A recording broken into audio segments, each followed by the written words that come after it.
Good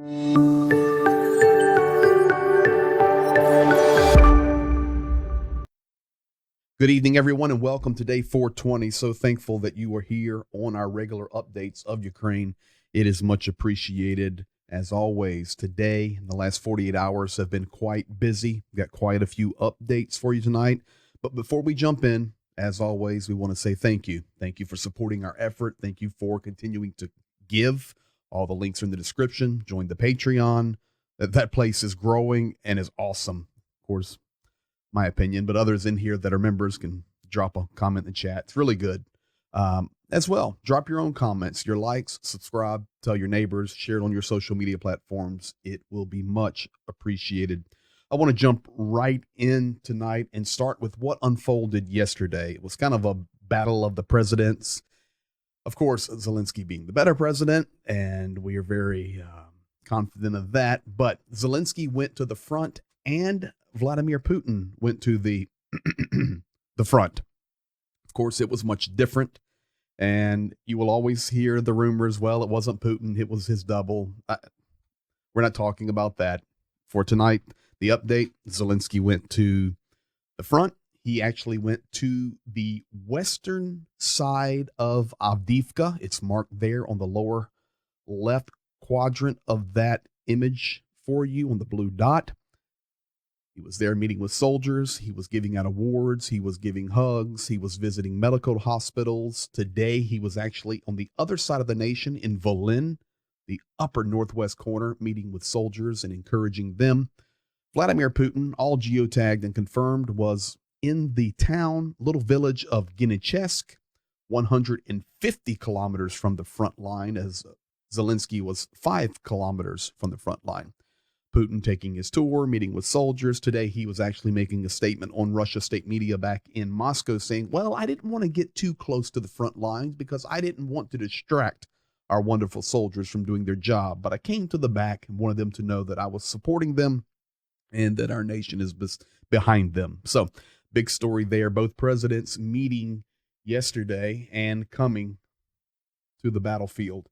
And yes, Putin also had an opportunity to go to Turkey, and there was supposed to be a meeting there. You may or may not have heard about that, but he chose not to go. And that is not surprising because who knows? He does have an arrest warrant out.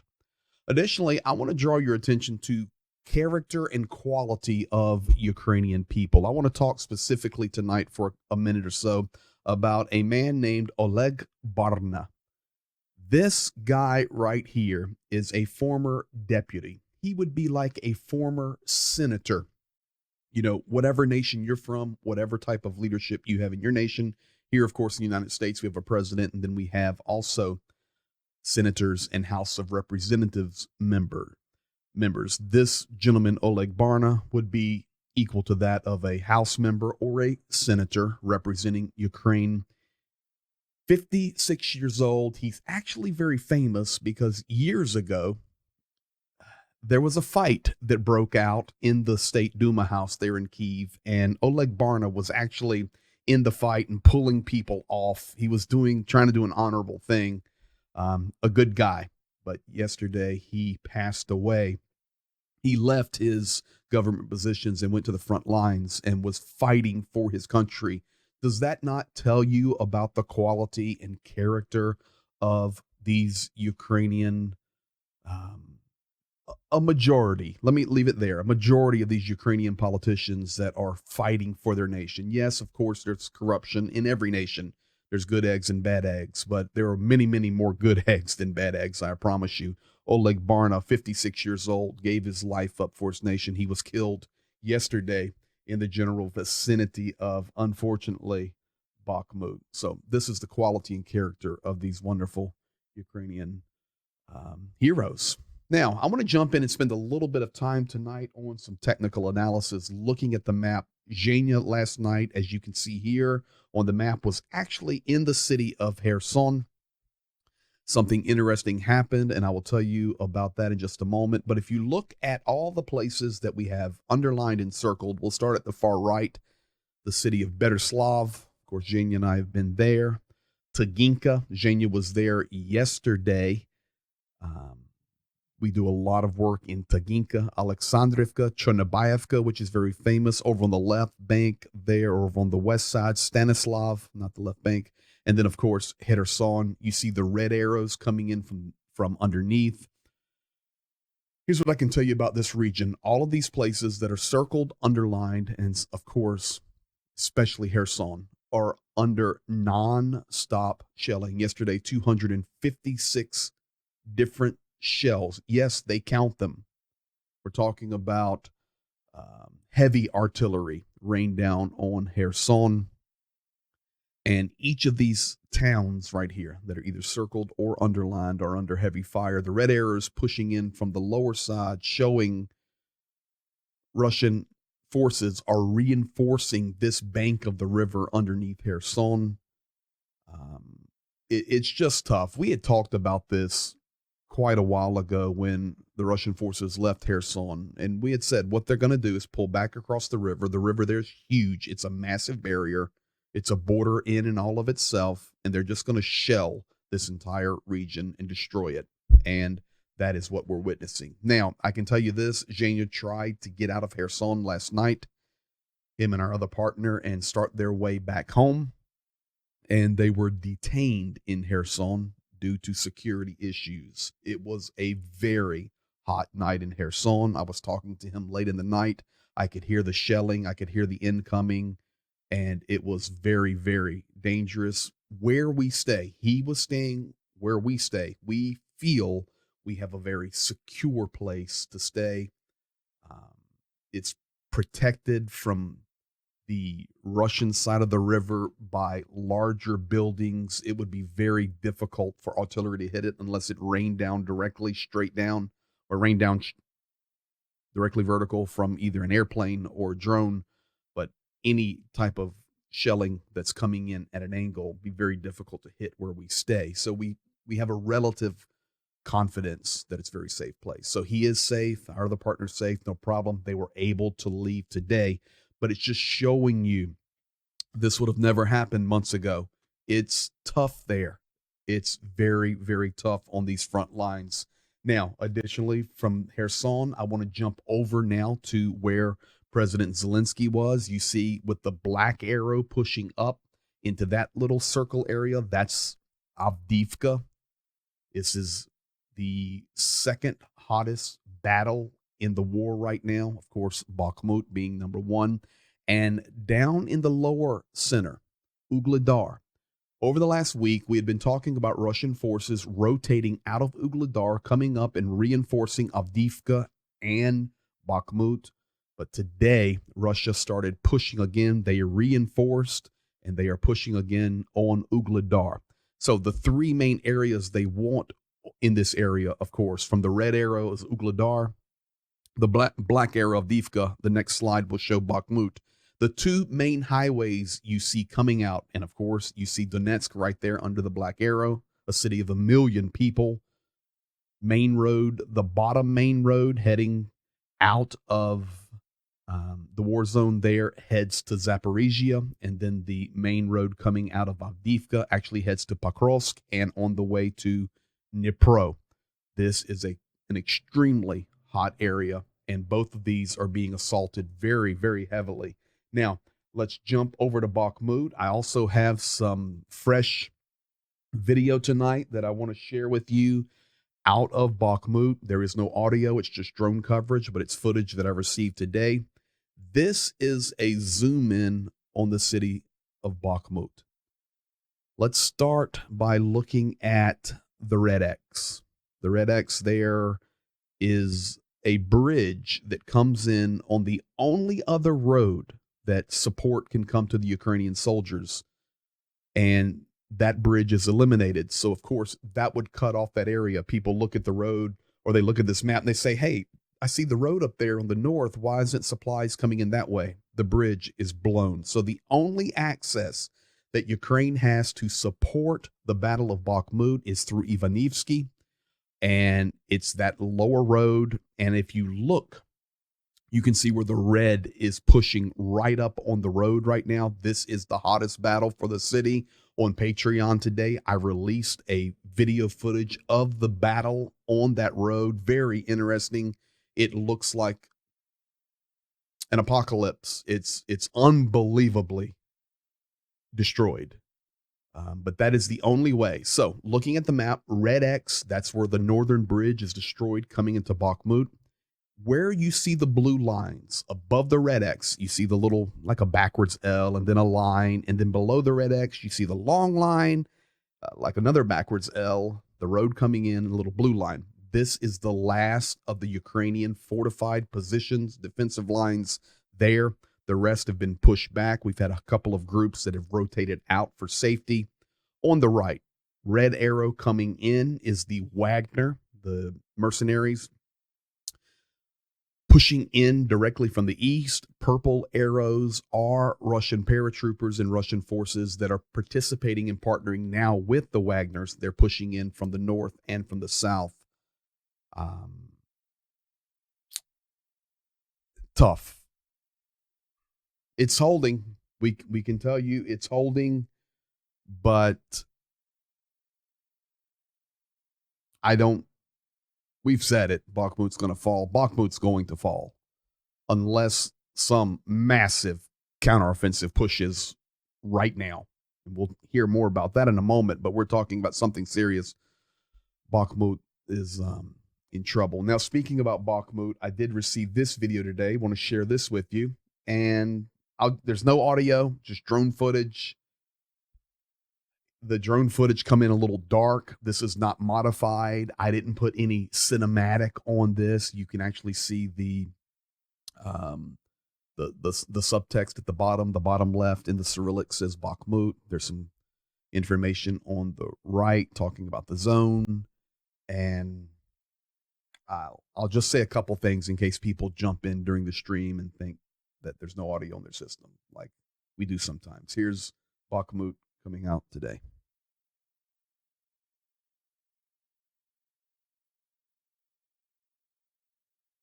You can just see everything burning. The burns like this are buildings that have been shelled, or what's burning from when Russia is dropping the phosphorus or the incendiary munitions. You can see the huge Ferris wheel still standing there at the center park. But just look at this destruction. This came out today.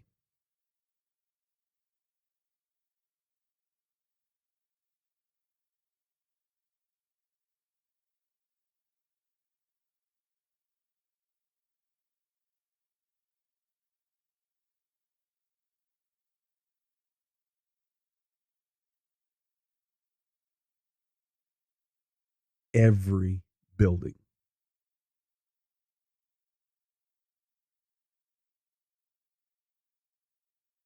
I know everyone here at some point in their life has seen a war movie, seen World War II footage. Folks, look at this.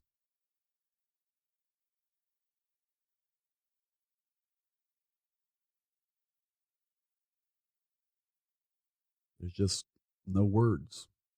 That's nothing but burnt, destroyed buildings, churches burning. And,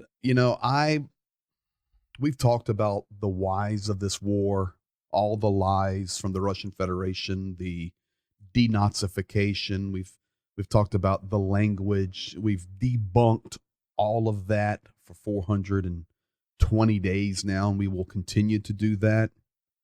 But take all of that off the table for a moment. We're living in 2023 where society is supposed to have evolved, be more educated, be more caring, and be more loving. Forget everything. People live there, and somebody please answer me why. I understand a war, I understand battling, but absolute destruction.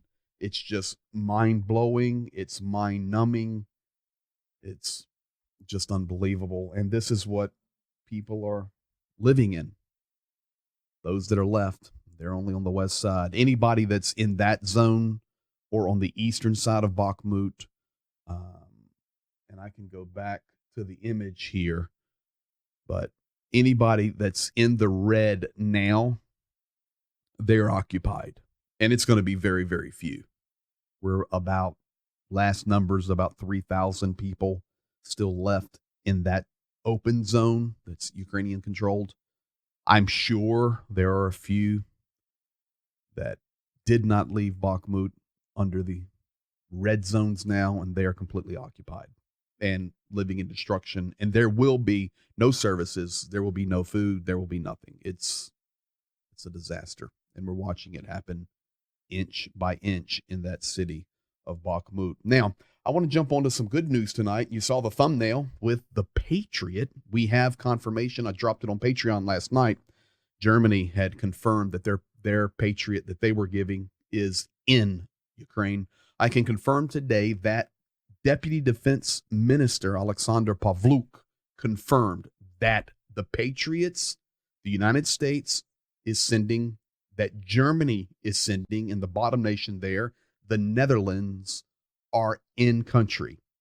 Now, I know of 4 systems. 4. I do not know how many are promised. I'm sure we could look that up. But I can tell you 4. They need a lot more, but at least it's a start. Maybe too little, too late. But we also could say better late than never. So, Patriot Systems in Ukraine, 100%. Not only are Patriot Systems there, Bradley M2 infantry fighting vehicles are inside Ukraine. Not only are they in Ukraine, but I can confirm to you now 100% they're on the front lines in the east, not in the south. The south is a completely different war. It looks different. There are no forests. There are no trees. Everything is like open plains and open fields. It's a completely different type of warfare in the south, that Kherson towards Zaporozhye area, versus the east being very, very wooded, very agricultural, very industrial, and it's like 2 different nations. These Bradleys are in the east.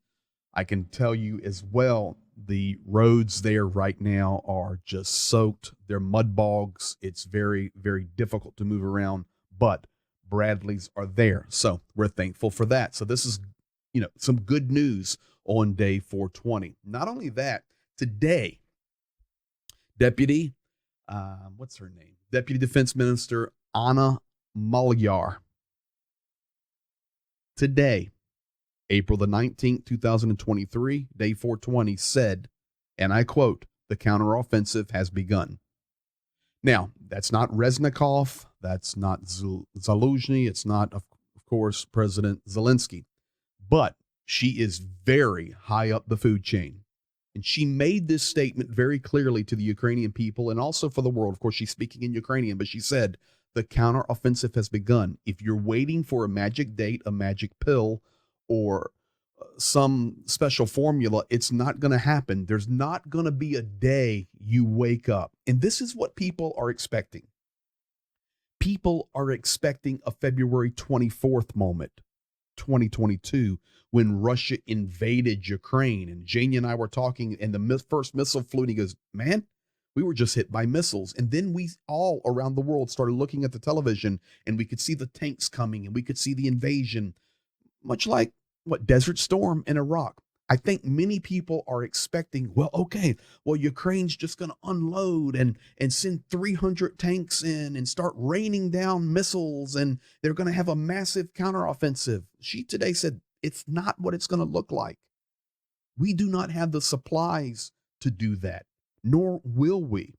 We are already involved in counteroffensive operations at the same time defending our lines. So she was very clear, very concise, and I appreciate her because finally some sanity. It's not some leader like Budanov, who I like, coming out and saying, oh, we'll have Crimea conquered by the end of spring. No, you will not. Unless NATO boots get on the ground, it's not possible. Period. It's not possible. So this lady, I appreciate. I think also her statements today were kind of smoothing over all of these quite radical statements that have been coming out the last 4 or 5 days from some of those in leadership. She says, listen, you're not going to just wake up, speaking to the Ukrainian people, at 7 o'clock a.m. on some date and go, wow, we're ripping them now. Look at what we're doing. She goes, that's not what it's going to look like. We're not going to tell anybody what we're doing.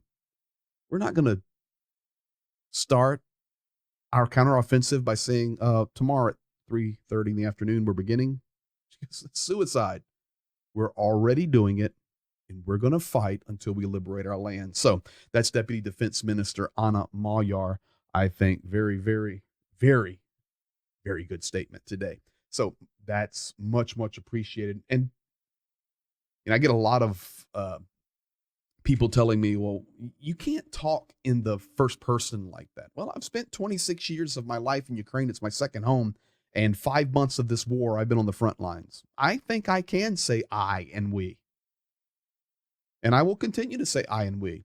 That makes me feel good as somebody who is supporting, as all of you are, Ukraine on a major level, to hear a high-ranking leader tell the truth. The truth is we're going to win the war. Believe that and stand for it and fight for it. It's not just going to happen, but it's not going to happen tomorrow. That's a fact. So thank you to Anna Malyar. Now, Alexander Morodai. I'm going to give you some translation tonight. And thank you to our guys back in Ukraine who helped me with all of this. Got a few voiceover for you. This is Alexander Morodai, Russia Duma MP. He has the position equal to that of a House of Representatives member. He's a high-ranking House member. He would be like not the level of a McCarthy here in the United States, but up there. He's in that type of level of leadership. Very, very famous there. He made some statements about the war, and very interesting to hear. Let's play this one first. This is Alexander Morodai. The state in which Russia as a whole and also the Russian people now exist, it's actually really good. So what we need to do is gather maximum strength possible so that we can get this victory quickly. And after doing that, it will discourage all of our opponents in the West, especially the United States. After that, they will not want to mess with us. Maybe not a complete ending of that, but it'll slow it down for a while. And that's the task that is before us. It is serious. It is difficult. Therefore, I do not wave out or rule out approving another mobilization. We've already had sharp mobilizations, and it strengthened our front lines. It's done a good job. There's a lot of people that have mobilized, so to speak, but we may need more so that we can win this victory as fast as possible in a very short time. Alexander Morodai. So a couple of things you get from that, and those statements for today. First of all, everything in Russia is going great. Everybody's great. Everybody's happy.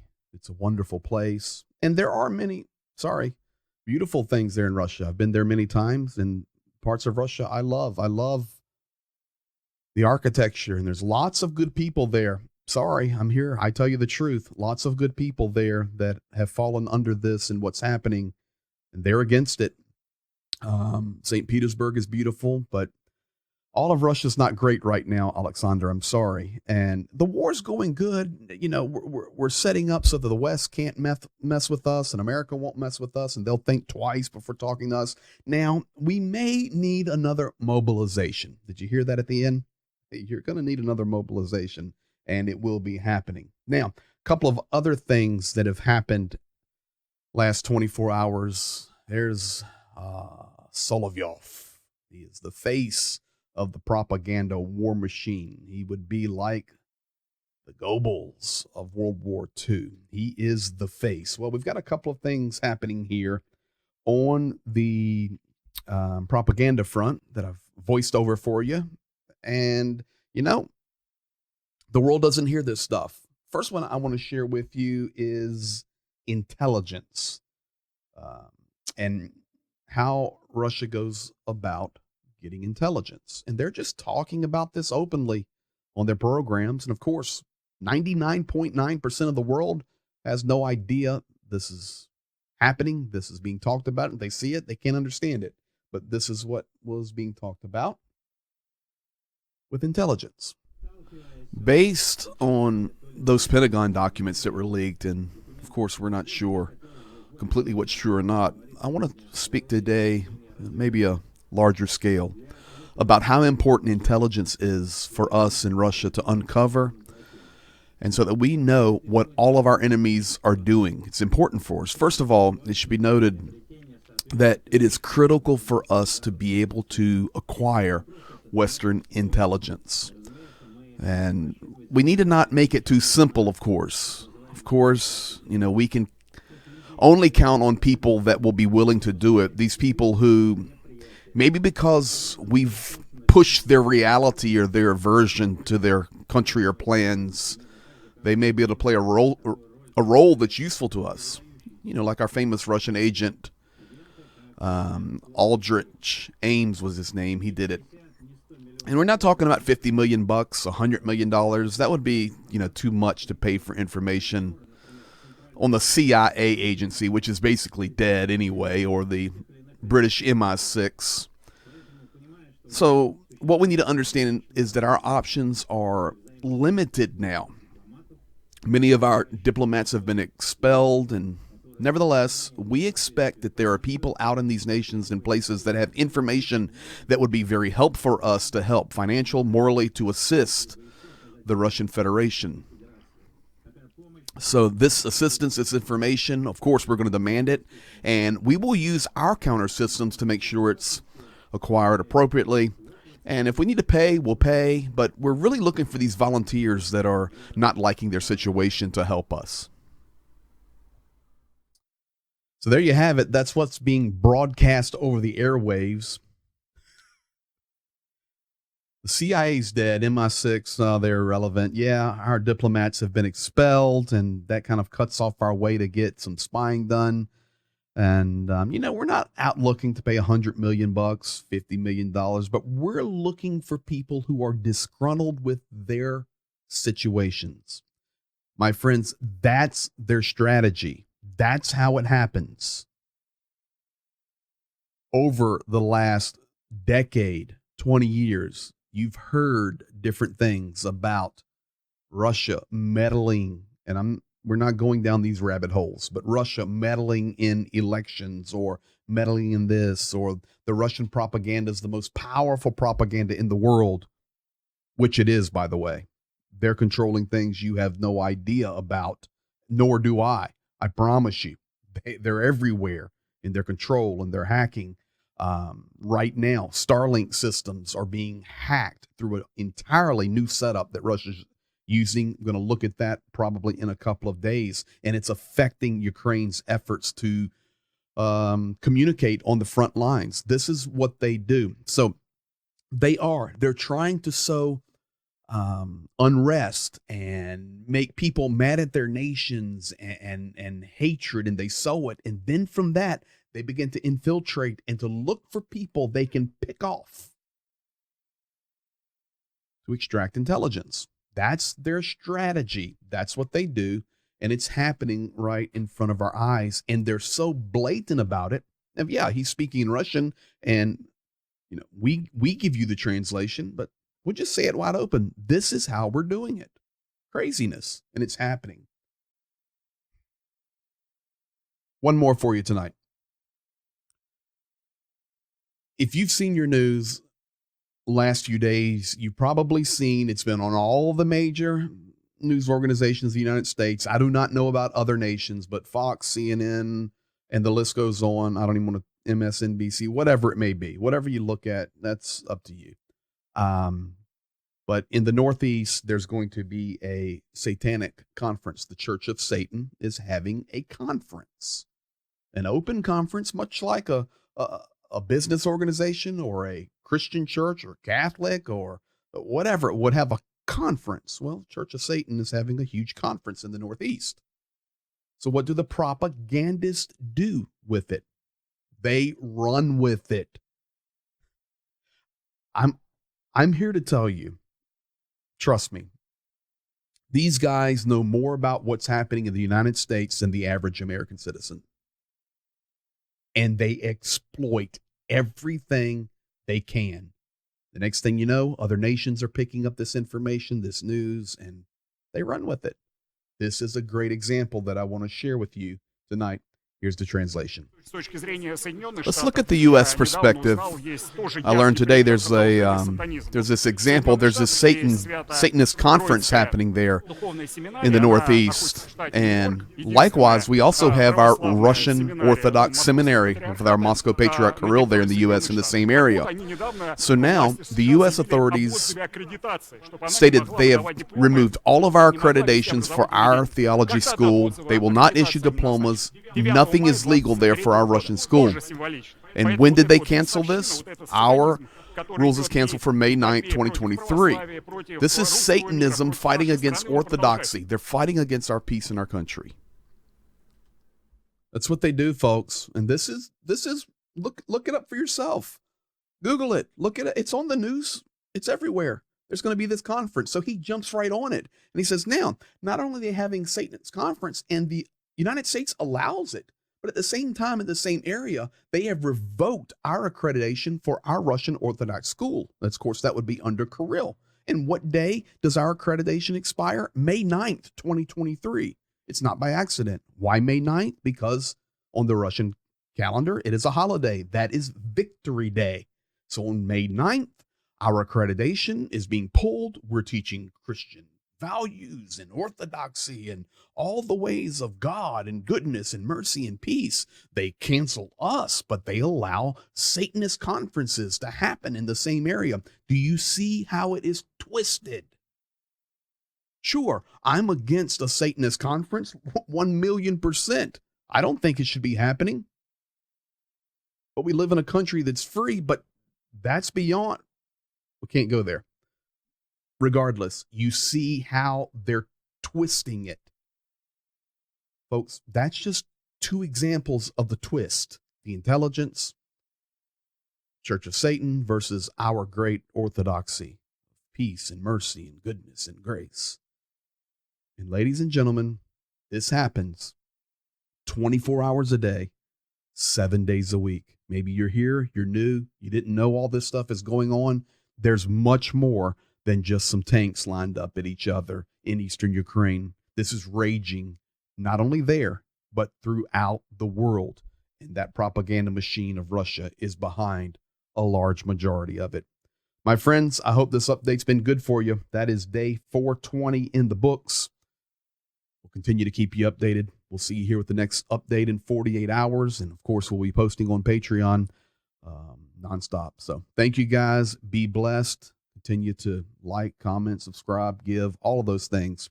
And we will see you in next episode. Be blessed. Have a good night.